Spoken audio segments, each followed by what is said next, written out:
Welcome to the Essence of Homeschooling podcast, brought to you by the umbrella school, Start Academy. We empower and equip you to cultivate the authentic homeschool lifestyle where freedom and relationships rule. Welcome back to the Essence of Homeschooling podcast. I'm Kim, and on this episode, we'll cover a few ideas for science, social studies, and electives that have either served us well personally or have been helpful for our homeschool friends or clients that we work with. We thought we'd start out with science this time, and right off the top, just some concepts that we need to cover, things to think about as we're teaching our high schoolers science. Stacy, do you have some thoughts on that? In high school science, you are continuing the study of the natural world that you started probably in elementary school, if you homeschooled all the way through, the ideas of the younger years. Students are now just learning more in-depth critical thinking skills, problem-solving skills, learning how to analyze data, how to make observations, and how to draw evidence-based conclusions. As they go through high school and they work through the science subjects, they will continue to ask questions. They will create hypotheses, use a scientific method. They'll prove their findings. And this can help them in the real world by becoming an informed consumer and a producer of scientific information all throughout their life. I really liked what you said there, Stacy, because that's such a good point about being informed consumers as well as producers of scientific information. This is a life skill, not just an educational checkbox box that we're checking. It's really helping our kids understand when you're reading scientific materials, what kind of focus group did they have? What kind of study did they do? And how do we determine ones that are done well versus those that are not? How do we not freak out about the information on the scientific side of things that's coming out? Great point. Very much so. And this can carry over into their future careers as well, maybe public policy, the media, as well as their own personal health, right? When you go to the doctor, you can become informed about any medical conditions you have. You can learn how to research, and you can learn how to back up what you're reading by investigating scientific studies that are available online and knowing how to read them. And like you said, look at their sample size, look at their methodology, and look at their conclusions. Mm-hmm. Excellent point. And of course, our students will also be learning how to write their own lab reports. And some of that started in middle school, but this is a great time to help them dig in deeper to write them well and also to read them well. There's that critical thinking piece too. Mm-hmm. Then we're introducing them to the terminology that is in the variety of science fields. There's different terminology for biology, chemistry, physics. Those are the big ones that are looked at in high school, but what are some other science classes? Yeah, typically, if your student is a freshman, they're going to be taking biology. Sometimes that's a 10th grade class. And then moving on to chemistry. Those are kind of the big ones. After that, it's really kind of interest-led unless you're really going into a scientific field. Your students might be interested in anatomy and physiology, or things like astronomy or marine biology and oceanography. Botany is very common, as well as geology or zoology. Some high schoolers will take physical science. Physical science is really better as a middle school class, typically. But your kiddos, if they take it, they do need at least a little bit of pre-algebra. So there's some math in there. So just be kind of aware of that. But know that it's an option. It's not necessarily your first option, though.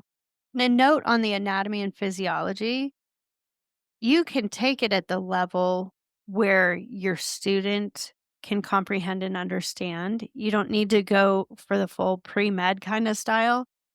But I highly recommend anatomy and physiology because it is their body. Like Stacy mentioned before about going to the doctor.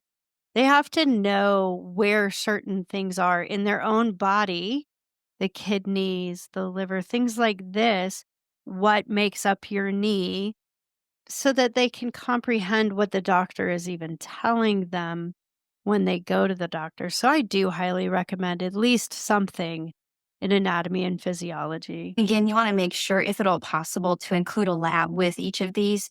It just looks so much better on the transcript to have, whatever class it is with lab. And most colleges want at least 2 sciences with a lab, or Yeah. is it 3? At least 2. At least 2 in general, yes. And then 3 to 4 sciences overall. Mm-hmm. But if your student is planning on majoring in a science subject in college, then you would go more science heavy in high school. Mm-hmm. Yeah. Or of course, the opposite of that, if they're absolutely not, if they're going a completely different direction, then a couple might be okay. Again, there's that begin with the end in mind. Think again, ask your college, look at your major requirements, and go from there. So what kind of curriculum has worked for you guys in the past, or have you heard about through others?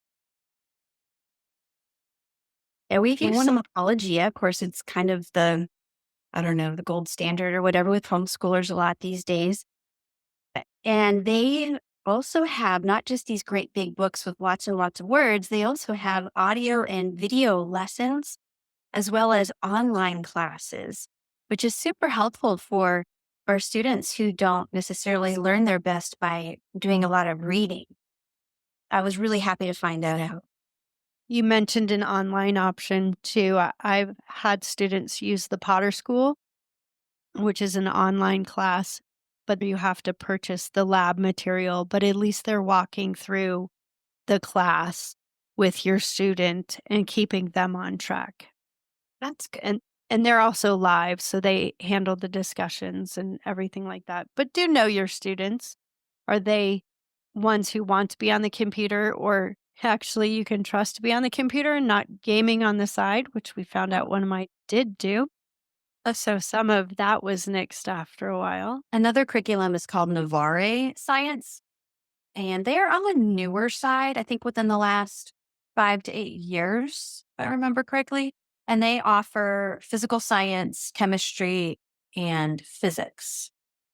And it's more of the classical education model. And Master Books offers a variety of curriculum choices in all of their subjects.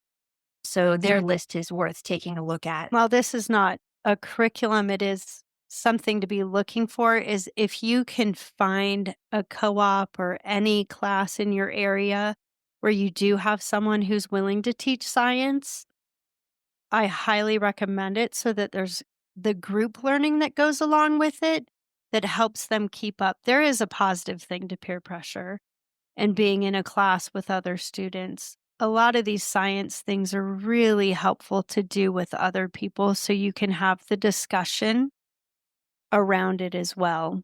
Mm-hmm. Yeah, it took a lot of peer pressure for my kids when they were doing, I guess it was biology. They had to figure out their blood type, and, they had to prick their fingers and, get the little blood drop and do the sampling and stuff. Yeah, that took a lot of peer pressure. You can do it. Come on, you can do it. So that was fun. It also makes the labs more fun. Yeah. To have somebody who's doing it with you, to have a lab partner. Mm-hmm. It feels overwhelming to have to do it all on your own. And then you wonder why yours didn't work. If you're just at home and it doesn't work, kind of Google the answer. But when you're in a class, you end up asking questions and walking through it and getting that great discussion element, which is so important in high school. As much discussion as you can have in high school is very helpful. Absolutely.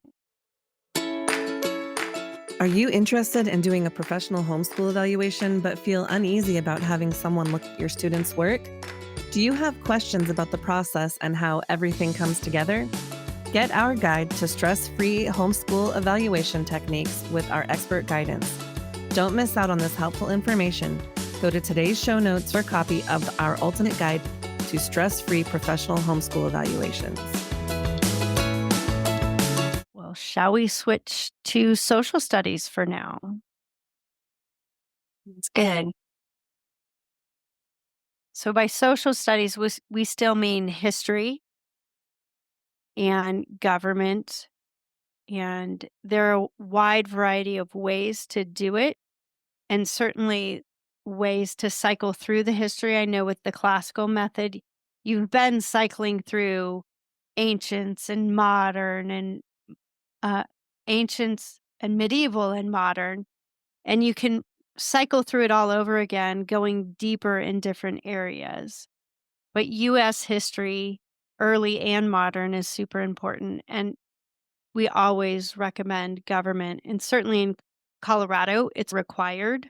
The civics is a required class to take, even if it's just a semester. But that justice and government and civics, why do we have a voting system? What's the value in it?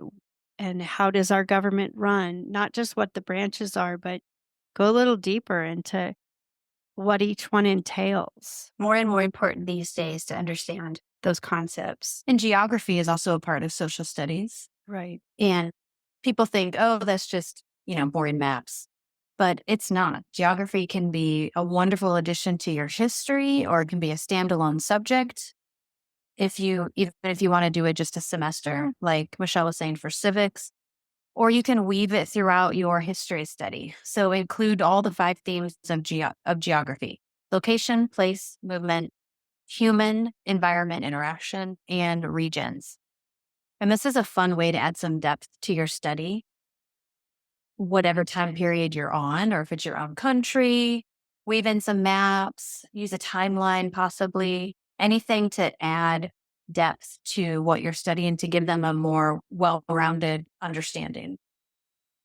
Yeah, and it's okay to even do the fun things like you did in middle school or even elementary school, with the cultural things, with the food, with the games and things like that, jobs, whatever.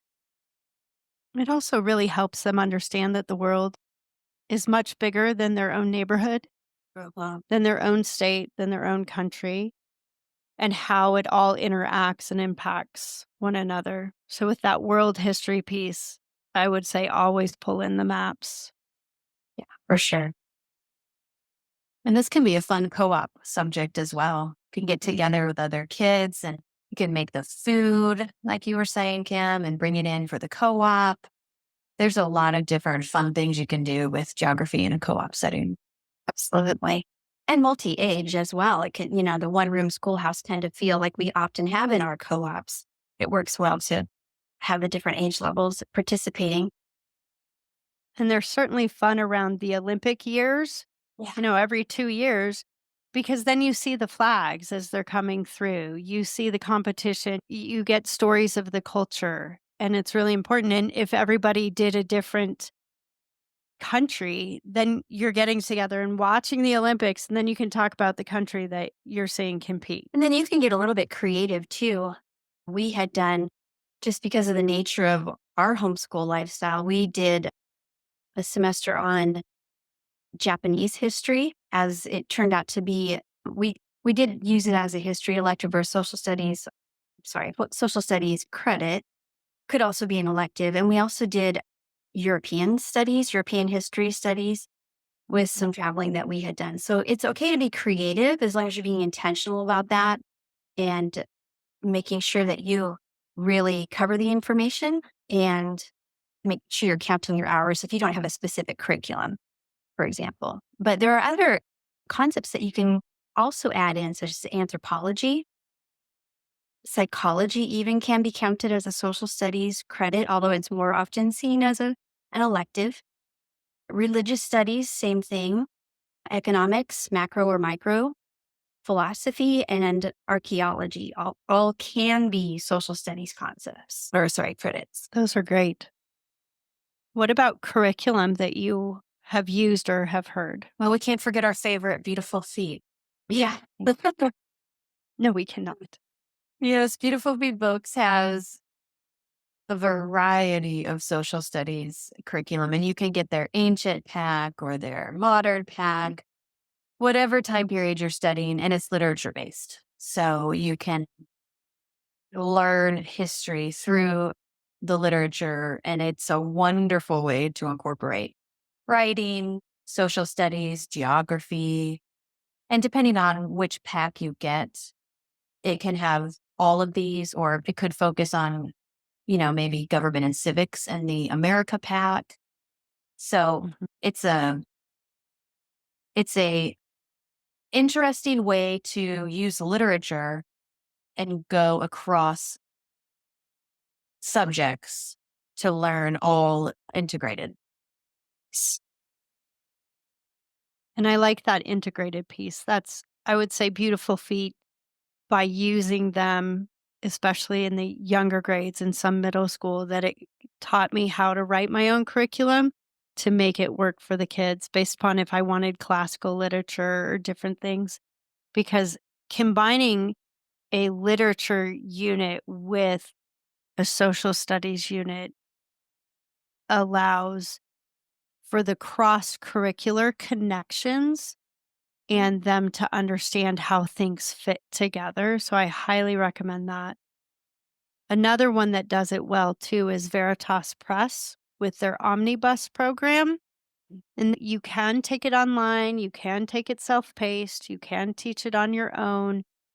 It definitely will be heavy reading with a wide variety of books. And, it's one of those that you have to choose how much you're going to use. But it's a 3-credit course, I think, because it has the history, the literature, and I think there's an apologetics piece in there, a theology piece. More of a Western civilization idea. Yes. Hmm. So that sounds similar to Knotgrass because they have a lot of reading as well. They include a book that has primary source documents, but they also include the options to add in English and Bible credits. So it's potentially a 3-credit course, like 3 in 1. So that Mhm. sounds very similar to the Veritas Press Omnibus. Hmm. And I think My Father's World is another one who combines and uses literature with history with even Bible credits Nice. and geography credits. My Father's World is very good with geography. Awesome. We use the Last Beck and Bob Jones sort of as a spine for our own studies. There's a lot of good information there. Again, a lot of reading, but like I said, if you use it as a spine, as a jumping off place for your own studies, your own research, they can be really terrific tools, or use them as is if you want to, if you have some good readers there. Classical Academic Press also has a American Origins study for high school that is more of that Western civilization geared subject of the Western civilization roots that led to the founding of America. Nice. And if you're looking for live online classes, back to Apologia, they offer those. I actually know a couple of people that teach there. They're just really dynamic teachers, really interested in the students, and will give a really good experience. So that's something to keep in mind. And another place that offers courses, but you do it at your own time, on your own time schedule, is Hillsdale College. And they're free courses. They do the Constitution, ancient Rome and Greece, and great books as well. So there's a literature element that you can choose. They have a wide variety of classes, so they can count for history, the social studies. I don't know if they really have the science ones, but the literature, apologetics, a wide variety of things. Yeah, I've been itching to do some of those myself. Just find the time to do it. They look really excellent. They are good. They also offer quizzes, so you can at least have an idea that your student has really studied and done the material, and then they can take a quiz. Nice. Yeah, we like it too. I think it's really well set up. My son has taken a couple of the history ones, the great books one, and I think they do offer one science one on chemistry, Okay. if I remember right. But we haven't taken that one yet. I think they're wonderful. That's good to know. That's really good. And we have mentioned a lot of curriculum throughout our discussion. on elementary all the way through high school on each topic. But one place we have found super helpful for finding the curriculum is Rainbow Resource. It's a website where you can go and often see inside the books, but you can type in the subject and they'll pull up a wide variety of curriculum. I'm sure there are plenty of others. I know Barnes & Noble probably has something, Amazon, but Rainbow Resource is particularly for homeschoolers.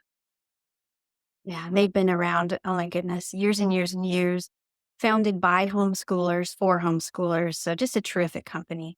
Thank you for joining us on today's episode. We hope that you enjoyed the conversation and found it insightful. Be sure to check out today's show notes for all applicable links and additional resources. If you liked what you heard, please subscribe, rate, and review our podcast. Your support helps us continue to bring you great content. Until next time, happy homeschooling.